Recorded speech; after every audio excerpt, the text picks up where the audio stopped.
Você passou anos sem investir em petróleo, tá? Você demonizou o petróleo. Você começou a dizer que o carvão, e que é verdade, tá? É o combustível mais poluente para CO2, para efeito estufa, para global warming. Você demonizou o carvão. Tá? Aí você criou uma necessidade enorme de gás natural para poder substituir esse carvão. Tá? Você passou a investir pouco em carvão, a investir pouco em petróleo, e gás natural é um inferno. Porque, diferente do petróleo, que eu boto um petroleiro e levo para qualquer lugar do mundo, eu tenho que fazer um processo de liquefação do gás natural, eu tenho que ter um navio especial para levar esse gás natural, eu tenho que ter um porto do outro lado que faça o processo contrário para esse gás ser distribuído. E diferente do petróleo, já é mal distribuído no mundo. O gás natural é terrivelmente mal distribuído no mundo.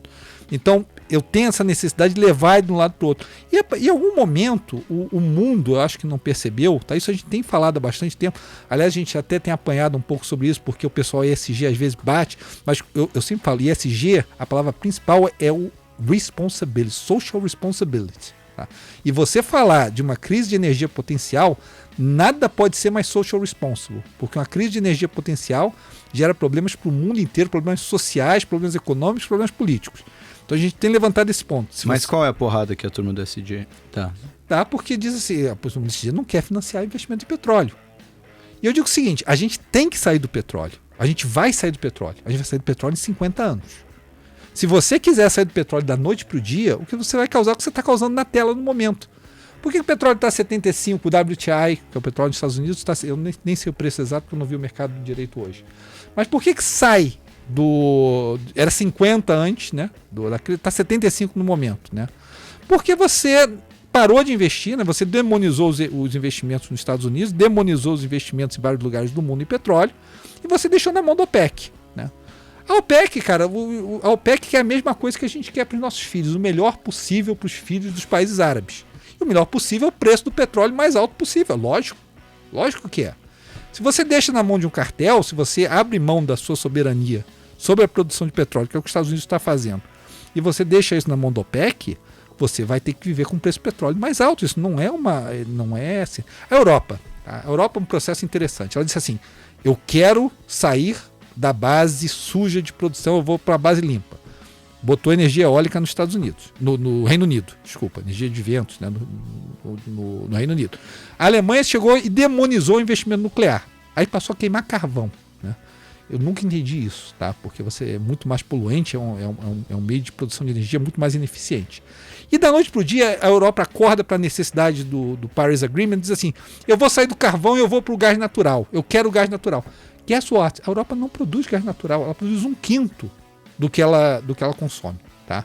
De onde vem o gás natural? Vem da Rússia, vem do Catar, vem de geografias que não são geografias que o Oeste normalmente goste de precisar. Né? E a Europa se colocou nessa situação. Dentro de um envelope ESG mal pensado, tá? Porque eu volto a dizer, social responsibility é o fundamental de qualquer processo, tem que ser. Tá? A Europa se colocou num processo em que coloca em risco a sua segurança energética, né, e o preço do gás natural está explodindo. É só você ver na tela no momento. É exponencial, ele está explodindo. Porque você não tem. Então você não pode basear o seu processo de mudança da sua base energética num bem que você não tem e que é dominado por Vladimir Putin. Não é legal. Você tem mais ou menos de cabeça o quanto está explodindo o preço do gás natural? O quanto subiu? Cara, subiu 7 vezes. Porque o gás natural é o seguinte, o gás natural, ele não tem, ele é descontínuo. O petróleo sobe aos poucos, tá? Uhum. O gás natural, como ele tem esse processo de você não conseguir levar ele do ponto A para o ponto B, né? E na verdade, o mundo desenvolvido é onde está o PIB, tá? O GDP do mundo desenvolvido é onde está o GDP global, tá? O mundo desenvolvido depende de gás natural para toda a calefação no inverno, tá? Sua casa roda gás natural, também para vários processos industriais, tá? E de um bem em que você não tem o domínio da produção e que o transporte, né, quando você aperta ali a demanda, o transporte, o supply é muito difícil. Esse produto, ele tem movimento descontínuo, mesmo dentro dos Estados Unidos. Sabe que os Estados Unidos é completamente autossuficiente em gás natural. Mesmo dentro dos Estados Unidos, por exemplo, no nordeste dos Estados Unidos, que é onde fica Nova York, Boston, quando a coisa sai de controle, o preço sobe 7 vezes dentro dos Estados Unidos, tá? Porque você não tem pipeline suficiente para levar de um lado para o outro. Tá? Então a lição que fica aí, eu acho o seguinte, a gente tem que, isso é minha concepção, tá? Eu falo isso pelos meus filhos, não falo isso nem pelo investimento, pelo meu portfólio, eu falo para os meus filhos. A gente tem que repensar esse ESG seriamente, quando a gente fala no E de energia. E a gente não pode desassociar a energia da Social Responsibility Governance. Porque o mundo sem energia é Mad Max. É um mundo que você não quer viver. A gente tem, minha concepção, a gente tem 50 anos para fazer essa transição. Em 50 anos a gente faz bem essa transição. Tá? É uma coisa até interessante. O pessoal está dizendo assim, mas se não continuar assim, a gente vai viver debaixo do mar. Se continuar assim por 200 anos, provavelmente sim, porque leva muito tempo para esquentar a água, tá? É a razão porque eu moro em Ipanema, eu te prometo, tá? Eu fui garoto em Ipanema, o mar está no mesmo lugar que estava quando eu vejo ele agora. Então por que o mar não subiu? Porque leva muito tempo para esquentar a água, a verdade é essa. Tenta esquentar um bule d'água na sua casa, você vai ver que demora muito tempo para ele ferver, tá? A água demora muito tempo. Você ficar olhando para ela mais ainda. Mais ainda. Então o que acontece na verdade? A gente tem que fazer essa transição, mas a gente tem que fazer essa transição com responsabilidade social para gerações futuras, sim, também. E parte dessa responsabilidade é garantir soberania e garantir abastecimento de energia. Pensa no Brasil, ano que vem, sem energia, o que vai ser? Pensa na China sem energia no momento, o que está sendo? Pensa na Europa, se não tiver calefação no inverno, o que vai ser? Na Europa está faltando gás carbônico, está faltando fertilizante, está faltando gás carbônico para série de processos. É que isso é uma coisa que nem todo brasileiro tem noção, né?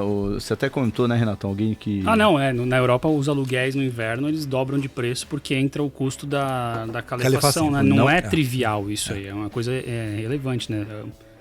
Igual o Rui falou, as pessoas vivem de energia, nesse caso, sem energia elas vão congelar, né?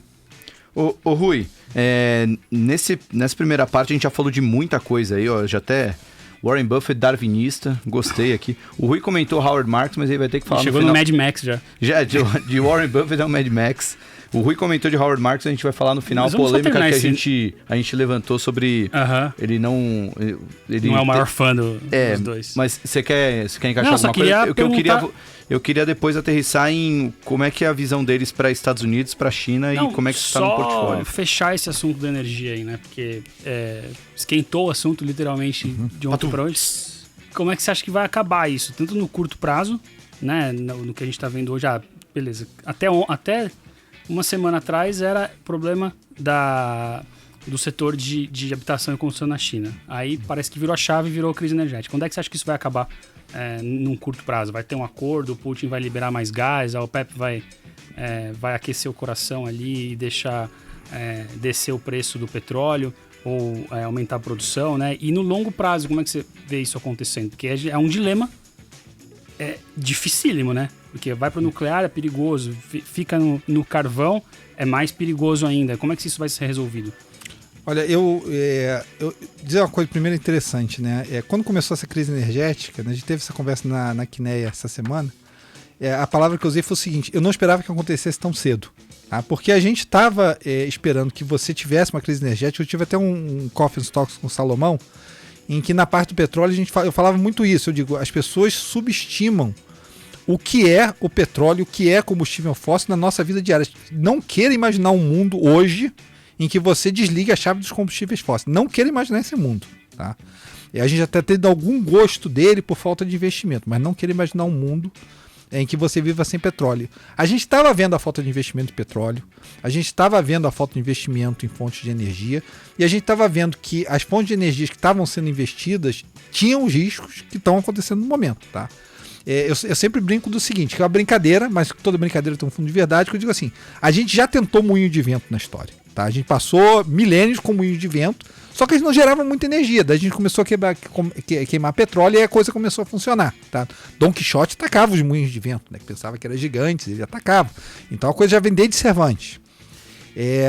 Eu não quero colocar, tá? Não quero no momento, com a tecnologia atual, colocar a segurança energética dos meus filhos na mão de fontes de investimento de energia, em que eu sei que são 3 a 4 vezes menos eficientes do que simplesmente o petróleo. Eu acho que o mundo vai demorar um pouco para se tocar e aprender isso. Eu olho, por exemplo, a administração Biden, eu acho que eles andam tão longe. Cara, a Merkel ter feito o que fez, a Alemanha ter feito o que fez, demonizar a energia nuclear, né? E ter que voltar a queimar carvão, por exemplo, eu acho que a coisa toda ainda está indo para o lado errado. Tá? Eu acho que o certo, se pode existir a palavra certo, é o momento que as pessoas se sentarem e reconhecerem. Não é o céu, não é o inferno, não é um acordo em que você amanhã feche tudo o que seja combustível fóssil e passe para fonte verde de energia, nem é um mundo onde você não faça essa transição e fique dependente de combustíveis fósseis por 200 anos. Porque aí realmente Ipanema vai estar debaixo d'água, é melhor me mudar. Tá? É alguma coisa na metade desse caminho. É um processo de transição em que você use, principalmente, minha concepção, acho que não vai ter outra saída, energia nuclear, tá? Porque é muito eficiente, porque é limpa em termos de CO2, e porque é razoavelmente barata se feita em escala com a tecnologia atual e segura também com a tecnologia atual. Então eu acho, e a grande, não quero me estender muito nisso, né, mas eu já estudo isso há uns 15 anos, porque quando o petróleo foi a 120, eu sei tudo isso desde a época que o petróleo foi a 120, 150. Quando o petróleo foi a 150, eu sentei e estudei esse negócio todo, tá? E desde lá eu concluí o seguinte, só a fusão nuclear salva. E a gente já tem reatores de fusão nuclear, né? A fusão nuclear é você pegar hidrogênio e transformar, e na verdade fundir o núcleo, né? Em algum momento vai salvar a humanidade. E daí para lá a humanidade vai viver com fonte de energia limpa para sempre. Por enquanto a gente não tem isso, a fusão vai ter que fazer esse gap nos próximos 30, 40 anos, tá? Minha concepção. Com alguma ajuda, lógico, de wind, de solar, dessa coisa toda, tá? Só que, cara, essa coisa do solar, do wind, eu acho que as pessoas medem mal o retorno dessa energia. Você tem que botar o custo inteiro, você tem que botar o custo de você fazer as pás, levar as pás para lá, decommission depois, o custo de replacement daquilo tudo, porque a gente usa petróleo pra caramba para fazer isso, tá? Não pensa que aquelas pás aparecem lá por energia eólica, tá? Elas aparecem lá porque a gente queima petróleo pra caramba para enfiar aquelas pás ali no meio do nada, tá? Quando você bota tudo isso, essa energia é menos eficiente, né? E corre o risco, logicamente, de parar de ventar como aconteceu no Reino Unido. Olha o que está acontecendo com o preço da energia no Reino Unido, né? E ver se eu posso viver na minha cabeça com um cenário em que a inflação é transitória. Aliás, é um outro... Explica um pouquinho o que está acontecendo no Reino Unido. No Reino Unido é o seguinte, né? Eles passaram por um processo de mudança da base energética de eletricidade. Porque é importante a gente falar isso. Quando a gente fala de renewables, né? Que a gente fala de eólica, né? A gente fala de solar, a gente está falando um pedaço pequeno do problema, que é o grid elétrico, né? Que a gente pode crescer no futuro, mas deve ser mais ou menos 25% do consumo total de energia do planeta. Tá? E o grid elétrico do Reino Unido começou a migrar. Agora, o que aconteceu no meio do caminho? Parou de ventar. Acontece.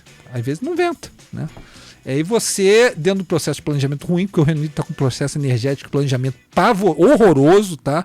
Não só em termos do tipo de energia, mas da quantidade de geração de energia no país. Parou de ventar, né? Você teve um mau planejamento, mau dimensionamento da sua demanda de gás natural, e você está na situação que você está, que não é diferente do Brasil. O Brasil parou de chover e você está no mau dimensionamento da sua capacidade térmica, da sua necessidade térmica. Parte do problema do preço do gás natural, o Brasil está envolvido nisso. Porque parou, na verdade, de chover aqui no Brasil, a gente tem gás térmicas e o gás natural não se materializa do nada, ele tem que vir de algum lugar, né? Então a gente também é parte do consumo desse gás natural, a China é parte, parou de chover, teve problema hídrico na China, também a China teve que demandar gás natural russo, tá? E parte do problema está aí. Tá? Então a gente tem um problema hoje que se materializa de diferentes maneiras, né, hidricamente no Brasil e na China, em termos eólicos no Reino Unido, em que está trazendo problemas da demanda de gás natural. E a verdade é o seguinte, isso não é isso aconteceu agora, não vai acontecer de novo no futuro. Se a gente continuar a dizer que não invisto em carvão, que eu não invisto em fontes fósseis, que eu não faço investimento que não seja renovável, a gente vai bater nesse problema várias vezes, porque o mundo eu vou dar o exemplo da Noruega. Tá? Eu posso cotar alguns números aqui que sejam 10% para um lado e para o outro, tá? Maiores ou menores, porque eu não estou com tabelas aqui na minha frente. Tudo bem, a gente aceita a margem de erro do quem sabe faz ao vivo. Então bota a margem de erro aí. A Noruega, eu acho que 60% das vendas está em veículo EV, né? Electric Vehicle. Você diz assim, pô, maravilhoso. Então o consumo de petróleo deve estar caindo na Noruega. Não está subindo. Tá? É só você olhar o dado. O consumo de Noruega de petróleo não está caindo. Por que não cai? Cara, várias razões. A primeira delas é que, logicamente, a frota ainda é muito grande. E, logicamente, você pode vender muito veículo elétrico novo, mas você está com uma frota. Hoje em dia, os carros são extremamente reliables, eles duram décadas. Né? As pessoas não tem tanta necessidade de carro com Uber, essa coisa toda. As pessoas não renovam a sua própria frota. Então, você tem uma frota ainda muito grande que roda a gasolina e você começa a economia está crescendo. Você tem outras demandas. Uma demanda agora, num momento interessante, é que você tem que queimar diesel, porque você não tem gás natural suficiente. Né? Mas a transição de vendas de 60% de electric vehicle, de veículo elétrico na Noruega, não gerou queda de consumo de petróleo. Se a gente não tomar muito cuidado com essa função da transição energética, o nosso ESG vai ser o pior possível, porque a gente vai tentar fazer uma transição energética e a gente vai ser socially irresponsible com a próxima geração que precisa dessa energia, ou pior, com a geração atual, que vai afetar a gente também, junto com os nossos filhos, né? E eu não quero isso, né? Eu estou sendo socially responsible ao máximo, vindo nesse podcast ou escrevendo minhas cartas e dizendo, a gente tem que abrir o olho para isso. Tá? Porque se a gente não abrir o olho para isso, a crise hídrica no Brasil não é um one-off. Isso está acontecendo no mundo inteiro de maneira diferente. E é muito louco isso porque você começou falando da situação na China, já passou rapidamente para o Reino Unido, chegou no gás natural no Brasil. Como todas essas coisas estão interligadas. O mundo tá totalmente interligado. O mundo é todo interligado, gente. Mas só, também não queria estender, né? Mas agora ficou essa dúvida. Tem muita coisa que parte de ideologia mesmo, né? Acho que se fosse fazer a conta na ponta do lápis, talvez algumas decisões seriam tomadas em prol do uso de combustível fóssil, né? Mas tem muita questão ideológica que, poxa, emoção, talvez né? o cara não vai dar o braço a torcer.